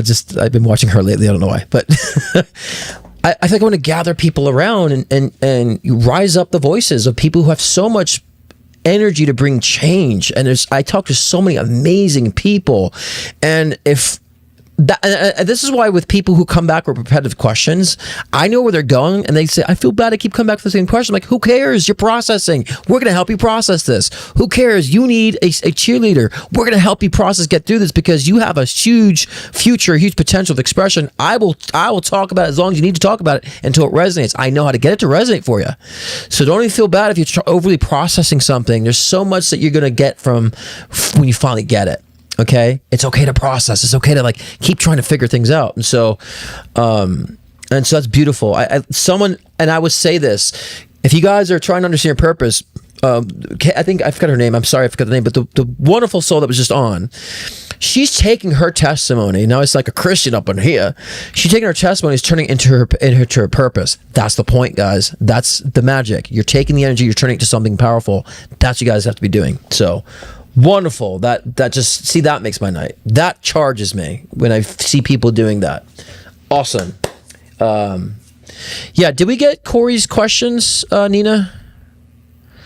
I would like to get her questions in, because she just put whatever I see, and that's more of a card pull, and I need 2 questions from her, so we can get her in with some questions. Let me check my PayPal, and then we have a couple card pulls. And guys, we're in the age of Aqua for 18 years, but 19 years. So, the one thing that's going to sustain and it's going to push forward in abundance is going to be light work. It's going to be light work. Oh, sorry. Just log into my PayPal. And, so if you guys are on the fence, or trepidatious, push yourself forward, encourage yourself, you know what I mean, to do so, because I would say the one thing, sorry guys, I'm trying to log in, everything requires all this login process. I don't know why it's not so simple all the time, is that sometimes what's holding you back is just motivation. That's it. Sometimes it's the only thing that's really holding you back. So okay, next question from our wonderful Beth L. We love Beth. We love Beth and her questions. And Beth, thank you for keeping us filled into your soap opera. We enjoy it. We love it. And we love helping you. Beth says, hi Scott, is the man that has been taking me out been exclusive to me? Has my former been with more than 5 women or a lot more since he moved out? Okay. Has a man taken me out and been exclusive to me? Currently, I feel like he's focused on you. Yeah. Wow, Beth, we got a good answer here. Yeah, I feel like he's not spreading himself too thin. This one, I feel like he's focused on like taking you out, and I don't think he's the type of person that would necessarily overindulge that way. So right now, it feels like yes, but he might be trying to work you up a little bit. Okay, but yeah, I feel like he's dating you right now, but I don't feel like there's anyone else he's talking to. But it doesn't mean that he won't. It just means like right now he's not. Okay. Nina, could you copy and paste that in for me, because it was so far back I was on a live read, so if you can copy and paste for me when I'm ready, I would appreciate it. Thank you. And then the second question, has my former been with more than 5 women or a lot more since he moved out? I wouldn't say more than 5. No, maybe like 3.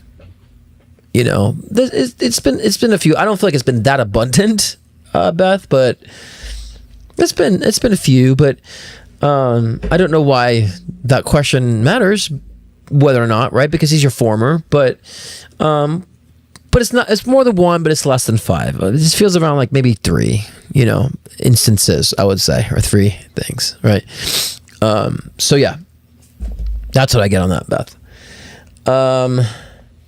All right. Do we have Nina? Can you paste the questions if you find it for me for Corey? Because I have to scroll back and I'm just trying to get this going. More as I try to get it going as I drop cards here. Okay.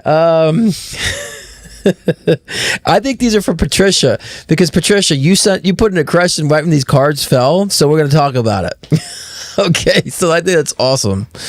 But this question is for Kayla. Question 1: my husband and I had a big rupture in our relationship recently.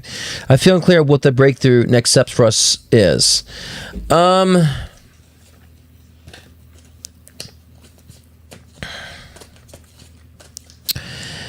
Okay. You know, to me, it just feels like communication. I feel like you guys aren't hearing each other. I just heard the misheard energy, Kayla, between your. So like, I feel like you're saying something, he's taking the wrong way, and then he's saying something, you're taking the wrong way. It seems like there's an oversensitivity that you guys are both individually needing to be appreciated or need to be heard, right? That's the emphasis I'm hearing here.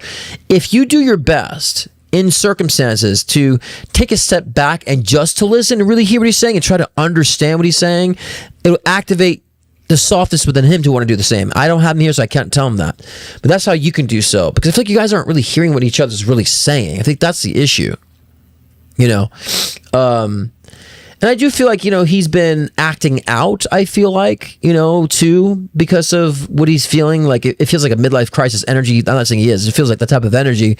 Acting out, being a little careless about how he's behaving, in a sense, right? So I really feel that's part of the process there, too, to where, you know, then he's not listening. He's not being patient. So if you, like, want to listen, understand, and kind of then not put pressure on it, then you might get more from the circumstance from him. That's how you can move forward with it. But, you know, I think that I just feel like he's distracted. I think he's distracted. You're pressuring him, right? So, it's going to take some time for that understanding. I don't know if he stepped outside of the marriage or he cheated you somehow or something. I'm feeling that question about such, right? Or just inappropriate behavior, like I said before. Something of that nature, if it is cheating or it's just the fact he's just being inappropriate or just lashing out, like he needs some sort of like talking through and just more understanding where he's coming from, so then you could be heard too. It'll take some time and some work, you know, so I'm not getting an energy like it's going to stay together forever or it's going to break up. It just needs to be nurtured, you know. So second question: I feel pulled in many directions in my work and also not making my moves. I'd like clarifying where I should be putting my energy and focus on right now. Put it into yourself. You know, again, a lot of these questions require like a full-on, like one-on-one reading. So for the sake of just a simple live show, your emphasis should be on how you communicate with your partner, but not carrying energy with your partner, but focus on direction of your career. If you want to get into what you should be doing, that's going to require a full-on session. I don't have the bandwidth or time to do that right now for that, but I definitely would put the focus and energy into your own personal expression. Again, listen to your partner so he feels understood, so you can get what you need from him, but definitely would put it into like, what are your skill sets and talents? What do you want? What moves do you really want to make, and emphasizing that? You kind of said it in your question when you're like, you had not been making your moves, right? Focus on making your moves. I'm gonna keep it simple for you. I think because a lot of the emotional heaviness has like made you feel tired and encumbered to where you don't want to put the energy into making those moves. You should. It has to be through your independence. You know, through your independence. Okay, because you feel trapped right now. They're saying you feel trapped. And I think everything you want to do might be outside of that comfort zone. Everything you want is outside the box. Get out of the box. Desire to be out of the box. That's where the freedom is. Right now you're just a little trapped, and you're not used to breaking out of those confines. And you know, and I feel like the relationship is contributing to that. So you might have to even step away from the relationship, or somehow intellectually or emotionally just take a break from the relationship so you can focus on the self. So I think the relationship has been pulling too much of that energy in a sense. So it'd be good to maybe take a break from that a little bit. Not that you just walk away, but just say like, okay, well, you know, he can do his thing. I need to just focus on myself a little bit, and that's how you should focus. But all the specifics, that needs a live one-on-one read on that. And Patricia, so you're next, right? And actually, no, Patricia's not next. We have Corey. Sorry, gosh, that's why it's hard when we go out of order of the instructions, because I tend to I'm structured, but my Virgo rising gets thrown off by. Okay, so my sister passed away in '91. Is she still around? And the boring question about love, where do I stand? Sister, I want to say she's not around. I don't think your sister participates in physical reality. Not that because it's been a long time. Sometimes it is because of that, or it's just maybe not many people are engaging with her spirit. So in a sense, no one's igniting her spirit enough. Right.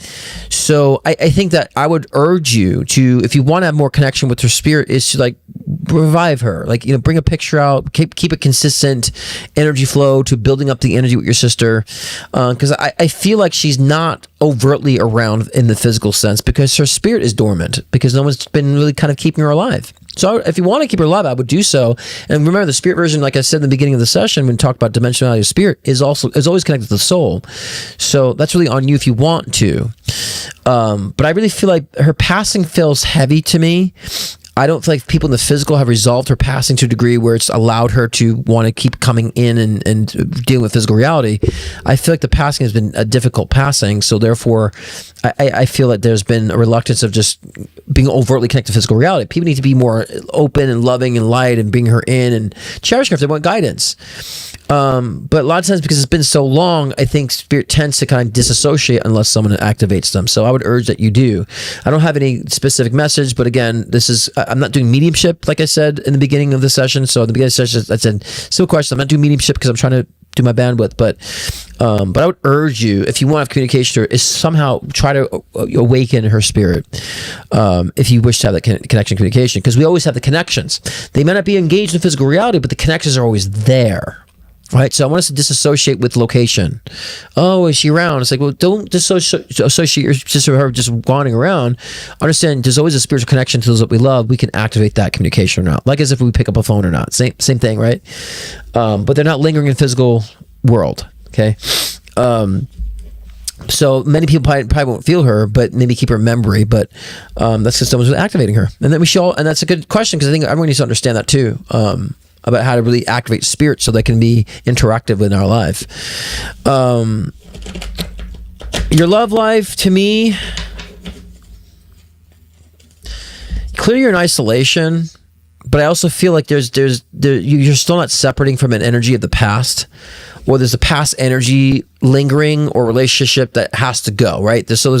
I'm getting this energy, like past energy that needs to go, or it's kept you in isolation, that's not moving you forward. And I think there needs to be a resolve to that fully.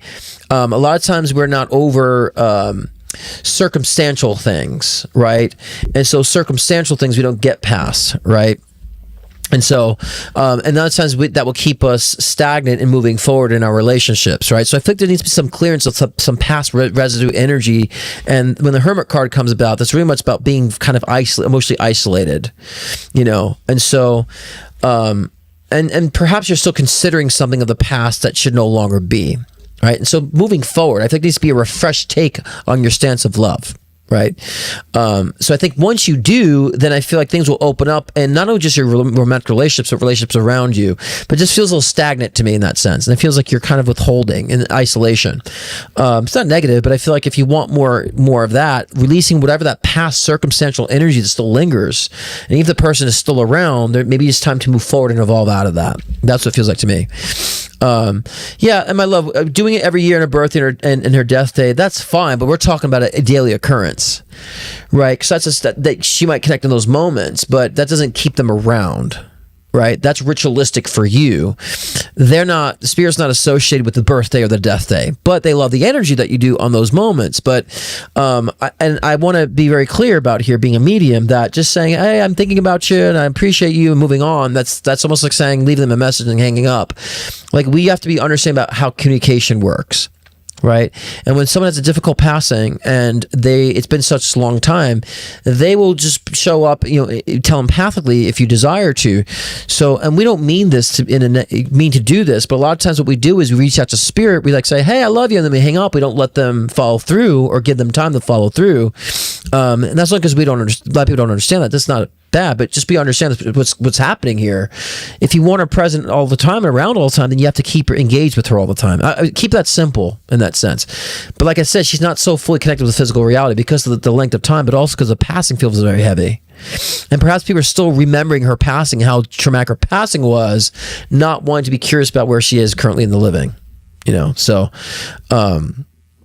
it's important to understand the structure of when we talk to spirit. Otherwise, but those are general questions, but to go deeper, there needs to be more engagement. So on live shows, a specific question like, is this person, a good direction? Or, those are kind of more helpful questions on a live show because I have to go into depth of explaining a general question like that.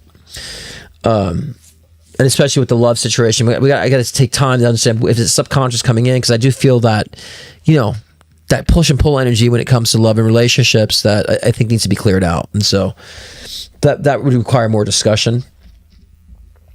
But my advice on that is make sure you are severing the past energy, in that sense, and revitalizing your new perspective on relationships and love now. Right. But, if you had a specific person to read, I could have read a specific person, but I'm just basing off the general question. I think we have a couple of Venmos. I think we're almost complete on that, which is Kathleen card pull, of course, and Abigail card pull. So let's get to that. I don't mean to be stingy, but I have to be very, very, very specific on the questions and the process of that because I watched back some of my live shows and I realized I go on too much, and then people expect that, and then I burn out, and I have to. My guys are saying you have to set a boundary. Oh wait, Patricia, you had a couple cards too. You had Ace of Pentacles, and you also had Two of Cups. So this is Patricia. So Patricia, I feel like there might be some sort of investment coming through for you, Patricia. Return on investment, right? And I also think that you should also look out for any type of unexpected income or monies. So maybe you're selling a property or getting a return on investment. I think that's coming for you. And Two of Cups is partnership. So you might find a partnership this year, either through work or romantically. That remains to be seen. So we'll keep that mysterious. So partnership, the Two Cups is all about partnership. So you might find a great new partner in a sense, either through romantically or through business. But they want to kind of keep that very, very mysterious in a sense. So yes. But again, it seems like there's going to be some financial investments coming through this year, or return investments, or a great investment coming through for you. Okay. What does Corey say here? Pass. I know we talk about her a lot. I just don't see her in my dreams. Yeah. That's the thing, Corey. What you want to do is start a new relationship with her. Right. And it's a communication, because there could be a discussion about her but not really connecting with her, and I think it's important. And I'm not saying this to say that you're doing anything wrong or shame on you, because most people just don't know, and I totally understand that. But understand the differences between remembering her and talking about her versus talking with her, right? When you talk with her, then there'll be a difference, right? And I think for you, Corey, it'd be good to do that. I think that she might help you with your past relationships and the father energy that I feel that needs to be cleared up in your life too. So she might even help you to move forward. So start a new connection with her. Start a new relationship in that sense. Don't talk of her. Talk with her. You'll see a big difference. Okay, because when spirit has because her passing feels heavy to me, and I want to get into it, but it feels heavy. They need more energy to help them reel into physical reality, or a reason to lower frequency to come physical reality. So holy shit, the time. Okay. Okay, card pull for Abby. This is for Abby, actually. This card pull, Lover's card, came for Abby. So I feel good relationships, Abby. So to keep it simple, I really feel like if you're not in a relationship is on its way. If you're in a relationship, it peaks. Okay. If I'm getting both, perhaps someone comes in and someone leaves and something comes in a sense. But I just feel a newness when it comes to romantic love for you, Abby. New direction. So that's good. Like I said, it's either someone comes in new, a relationship starts, or a new starting of a relationship that already hasn't really been going its direction. It takes a pivot upward. So the new energy of love again for you, but that also to me, love is just not just with lovers of romantic love. I have an accent now. With romantic love, it also means love with things that you love doing too. So I really feel it's both actually. Like because you're focusing on doing what you love comes in. So it's going to be a season of love for Abby. Okay, so don't think of it being instant. Think about it's the process of it. Okay, because I'm like, oh, it's not. Where is it? Is it here yet? You know, but you're in the process of that. So that's good. And they didn't pull. Usually I pulled more than one because I'm one of you over generous. And I say card pull, but this was just pull the one. So that means you're on the right track. Wink, wink. Actually, all you guys are on the right track. Everyone's always on the right track. But and the last but not least is Kathleen Prentice, and this is the last. We're going to shut down the readings now because I am burnt. I went. See, I always say every time, and Nina could always. Nina could vouch for me on this. I was like, I wouldn't be a short live, and I went longer today than ever.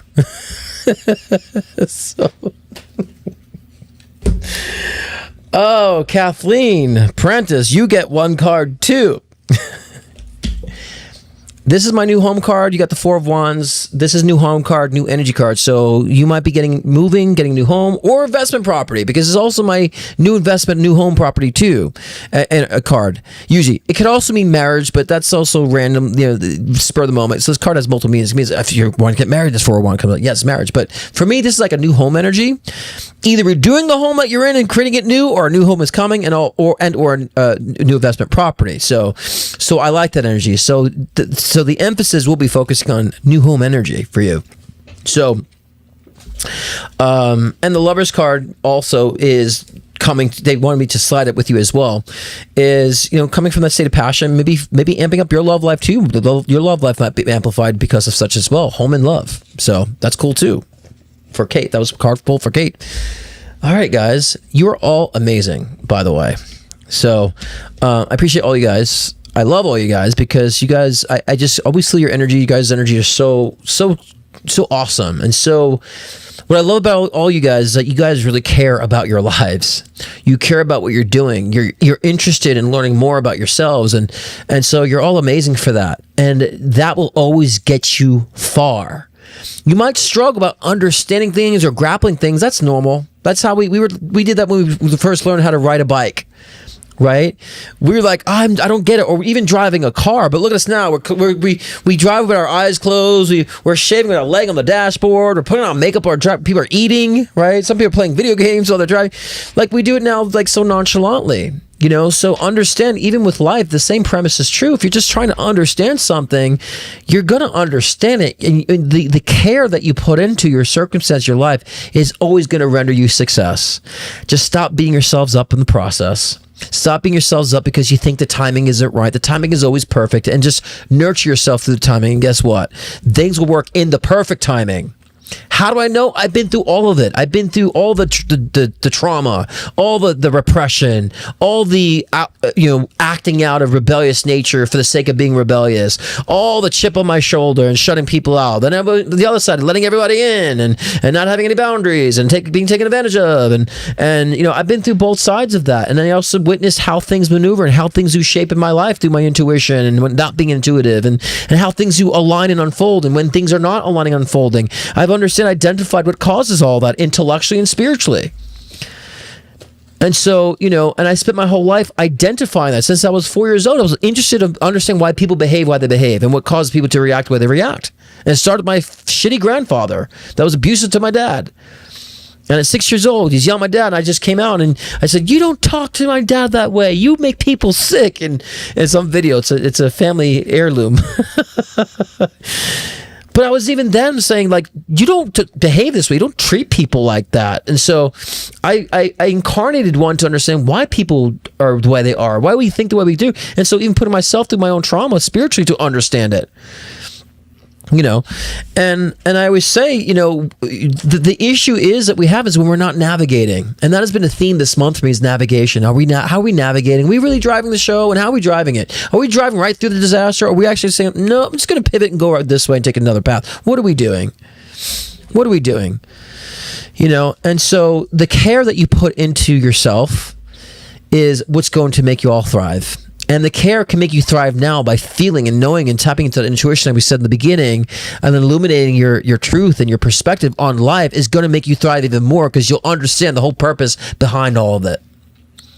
And you'll know deep inside, I chose this. I'm the master. I'm a master. I chose these challenges. I chose these screw ups. I chose that because I know better. You guys are the gods of your own myth. That's what I always say all the time. And so we'll close with a wonderful sound bath from Lafayette. Nina has been, please send her some love. She's been dealing with some vertigo. I know she's empathetic and we're helping her process, but she's going to rise above. I've been telling her she's getting it. She's purging and she's going to come back hardcore. That's why we didn't have a message from her, you know, a card pull from her, a message from her today, but I'm sure we'll get one from her soon. But we will cherish with a, oh gosh, my sound bath video is not logged up. I'll close it here. Actually, we'll do sound bath next week. I forgot to load it on cue, and I'm afraid I'm gonna end the live, you know, before I do. But I appreciate every single one of you guys. And Rachie, that's so sweet of you. You're amazing too. I was, and I'm not sounding to sound cliche or sound cheesy, but what you see in others is what you possess. Both good and bad. If you see something amazing in somebody else, you have the same qualities. Otherwise, you wouldn't be able to identify. So what we react to, relate to. If you're reacting to someone who's being selfish, you might be a little selfish and behaving the same way to yourself. You know, if you're finding that amazing trait in somebody, like, wow, they're so inspiring, you're inspiring too. You relate to that energy. So I appreciate that. That's my reasoning of saying you're amazing too. All right. I will just close out with my commercial, my testimonial commercials, just to let you guys linger in the chat. You're all the gods and goddesses of your own myth. What do you want to create? I love you all. If you didn't catch Leading Out Loud yesterday, catch the restream of that. We did a read for all 12 signs, the purpose for all 12 signs. Christopher and I, it was a great show last night. We're finding our rhythm again. Christopher's finding his newfound rhythm as well. And so that's awesome too. So keep me posted. And if you want to book a personal session with me, scottcruzpm.com. I will roll that commercial, that long ass commercial, as you guys are chatting in the room, where you can find it and people's testimonials. And you can find me there. And if not, I'll see you all next week. I love you. You're all amazing. You're the gods and goddesses of your own myth. I'll say it again because you're the powerful creators in this world. We're bringing change. You're influencing the collective, doing you and being you. Keep doing it. I'll see you next week. Much love, guys. I just want to say thank you, Scott, for all of your reassurance and guidance. I had a mediumship reading and you brought my uncle and my mother-in-law forward. And I mean, there was things that you said that nobody would know. Like, it was so accurate. It was insane. And I appreciate the closure that I got and the peace that I felt. And I really appreciate even more that you are a genuine person who truly cares. That made the biggest difference for me. Thank you, Scott. Hey, I just wanted to take a minute to thank Scott Cruz. He made such a huge difference in my grief. I'm a little bit emotional because he just said things about my husband and my papa that there's no way anybody could have known or guessed. I know my children were skeptical. Scott told me they would visit me, and they both are together, and they have both visited me together. He told me things about my grandchildren, nicknames. There's nothing he could have known beforehand. So I definitely appreciate him, and if you're having any issues, struggling through grief and needing some guidance or just needing to feel okay, talk to Scott.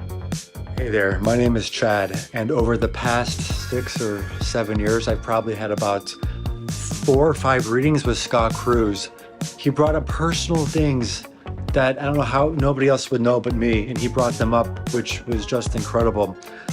And one thing I will say is Scott tends to talk fast, so take notes. I've taken notes since the very beginning because sometimes they don't make sense. He'd said something, it didn't make sense to me. And then a year and a half later, after I had spoken to someone and I reread those notes, I was like, oh wow, Scott nailed it back then. Didn't make sense then, but it made sense as time passed, I was able to find something out. It was just incredible. And the last thing is what I like about Scott is he doesn't seek out fame or fortune from this. He genuinely wants to help people. I thoroughly recommend an appointment with Scott. Go ahead and book it. You won't be disappointed. Scott Cruz is popularly known for his life-changing one-on-one readings to also guide in your soul ascension journey. With life readings, get insight into your relationships, career, health, trauma healings, past life regressions, and more. Want to connect with a loved one who's transitioned? Scott's mediumship session can be the gateway to you and your loved ones in spirit bridging the gap between the physical and the spiritual realm. If you want to enhance your own psychic ability, Scott's Intuition Builder session can help expand your psychic and mediumship abilities. So sign on to scottcruzpm.com to book your own personal session today.